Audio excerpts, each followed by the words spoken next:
This channel does not promote any violent, harmful, or illegal activities. All content provided by this channel is meant for an educational purpose only. আরো একটা খবর, বড় খবর, অত্যন্ত গুরুত্বপূর্ণ। OBC জটে আটকে সরকারি ইঞ্জিনিয়ারিং কলেজে ভর্তি, ঘুম উড়েছে ছাত্রছাত্রী এবং অভিভাবকদের। আটকে রয়েছে ওয়েস্ট বেঙ্গল জয়েন্ট এন্ট্রান্স পরীক্ষার ফল প্রকাশও। ভেবে দেখুন একবার, চূড়ান্ত উদ্বেগে দিন কাটছে এ রাজ্যের হাজার হাজার পড়ুয়ার। বেসরকারি ইঞ্জিনিয়ারিং কলেজে ব্যয়বহুল পঠন পাঠন, অনেকেরই ক্ষমতা নেই। পড়াশোনার মান নিয়েও বিভিন্ন সময় প্রশ্ন উঠেছে। এই আবহে দিনরাত খেটে রাজ্যের জয়েন্ট এন্ট্রান্স পরীক্ষায় ভালো র্যাঙ্ক করার চেষ্টা করে পড়ুয়ারা। পড়ুয়া ও অভিভাবকদের এই চেষ্টা এবার কার্যত জল ঢেলে দিয়েছে এই ওবিসি জট। রাজ্যের বেসরকারি ইঞ্জিনিয়ারিং কলেজগুলিতে ইঞ্জিনিয়ারিং পড়ার খরচ বিস্তর। তাছাড়া বহু ক্ষেত্রে বেসরকারি ইঞ্জিনিয়ারিং কলেজগুলির পঠন পাঠনের মান নিয়েও বিভিন্ন সময় প্রশ্ন ওঠে। স্বাভাবিকভাবে এ রাজ্যের যাদের ইঞ্জিনিয়ারিং পড়ার স্বপ্ন, তাদের কাছে অন্যতম লক্ষ্য হয়ে ওঠে রাজ্যের সরকারি ইঞ্জিনিয়ারিং কলেজগুলি। কিন্তু ওবিসি জটে সেই ইঞ্জিনিয়ারিং কলেজে ভর্তি যেমন আটকে রয়েছে, তেমনই ওয়েস্ট বেঙ্গল জয়েন্ট এন্ট্রান্সের যে পরীক্ষা, সেই পরীক্ষার এখনও পর্যন্ত ফলাফল প্রকাশ করা যায়নি। স্বাভাবিকভাবে এই সরকারি ইঞ্জিনিয়ারিং কলেজগুলিতে ভর্তি আদৌ করা যাবে কিনা তা নিয়ে একটা সংশয় তৈরি হয়েছে অভিভাবকদের মধ্যে। কার্যত ঘুম উড়েছে অভিভাবকদের।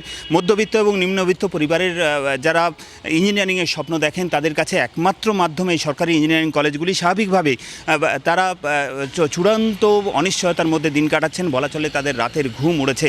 কবে কাটবে এই ওবিসি জট, কবে এই সরকারি ইঞ্জিনিয়ারিং কলেজগুলিতে ভর্তি প্রক্রিয়া শুরু হবে, আপাতত সেই দিকেই তাকিয়ে এই পড়ুয়া থেকে অভিভাবকরা। বাঁকুড়া থেকে ক্যামেরায় বুধন কর্মকারের সঙ্গে হীরক মুখার্জি, TV9 বাংলা। সামনে আগস্ট মাস চলে আসছে, যে সময় আমাদের ক্লাস শুরু হয়ে যাওয়ার কথা, এখনও আমরা কোনোই আলোর দিশাও দেখতে পাচ্ছি না। তো লক্ষ লক্ষ টাকা খরচ করে বেসরকারিতে পড়ানোর অবস্থা সবার নেই, যেরকম আমাদেরও নেই। আমরাও চাইছিলাম সরকারি কলেজ, কিন্তু বুঝতেই পাচ্ছি না এইভাবে আর কতদিন এটা চলবে। এই ওবিসির চক্করে, ওবিসি জটের মধ্যে আমরা যেভাবে ফেঁসে গেছি, কিভাবে যে এখান থেকে বেরোবো সেটাও বুঝতে পারছি না।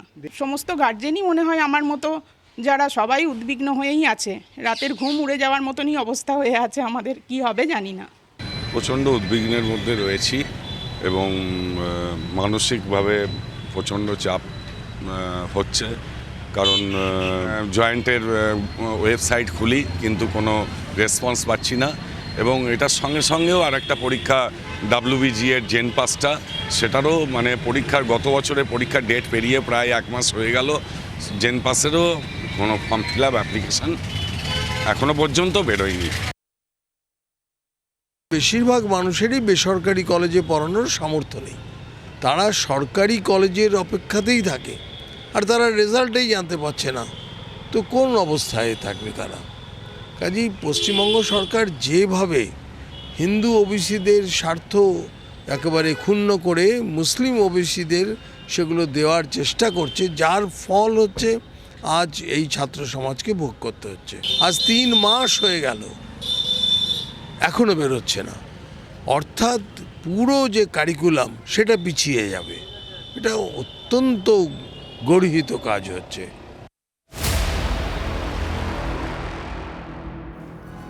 মানে তো সত্যি কথা, বাম আমল থেকেই এ রাজ্যের বিভিন্ন জায়গায় ব্যাঙের ছাতার মতন একাধিক ইঞ্জিনিয়ারিং কলেজ গজিয়ে উঠেছে। সেখানে আপনি পড়তে যান, লাখ লাখ টাকা আপনাকে খরচ করতে হবে, তাহলে আপনি ইঞ্জিনিয়ার হতে পারবেন। আর সেজন্য এই পড়ুয়ারা, তাদের বাবা মায়েরা চায় যে আমার ছেলে মেয়ে অন্তত সরকারি কলেজে পড়ুক। সেখানেও জট, রাস্তা মসৃণ নয়। রাস্তার আরেকটা ছবি দেখাবো এ রাজ্যের। রাস্তা ডুবে আছে জলের নিচে, যাতায়াতে ভরসা রয়েছে কলার ভেলা। বাচ্চাদের স্কুলে যাওয়া থেকে বয়স্কদের নিয়ে যাওয়া, এই ভেলাই ভরসা। যে ছবি আপনাদেরকে আমরা দেখাচ্ছি বসিরহাট 2 নম্বর ব্লকের চাপাপুকুর গ্রাম পঞ্চায়েতের ছবি। বর্ষমানে এখানে জলের যন্ত্রণা নিত্যদিনের, এমনটাই অভিযোগ করছেন স্থানীয় বাসিন্দারা। কোথাও হাঁটু জল, কোথাও কোমর পর্যন্ত জল, অনেকের বাড়িতে জল ঢুকে আছে। কবে এই জল যন্ত্রণা থেকে তারা মুক্তি পাবেন, এই প্রশ্ন করছেন তারা। ছবিটা একবার দেখুন। জলের সমস্যা প্রতি বছর এরকম থাকে, এবার রাস্তায় উঠেছে, আর না হলে আমাদের এরকমই থাকে। ভেলাই করে যেতে হচ্ছে, জল আনতে হচ্ছে, বাচ্চাদের স্কুল নিয়ে যেতে হচ্ছে, বাচ্চারা ভয় পাচ্ছে। হ্যাঁ, সে তো অবশ্যই আতঙ্কে আছি। তো ঘরে চারপাশে জল থই থই করছে, হাঁটুর উপর অব্দি, আমাদের হাঁটুর উপর অব্দি। প্রত্যেক বছর আমার এই বাচ্চারাও তো ভয় পায়, সাপ পোকামাকড়ে ভয় থাকতে পারে। আমার সবসময় কেঁচো সব সাপটা ভর্তি, সব ভর্তি। সাপ ঘরের মধ্যে ঘুরতে, কিছু করার নেই।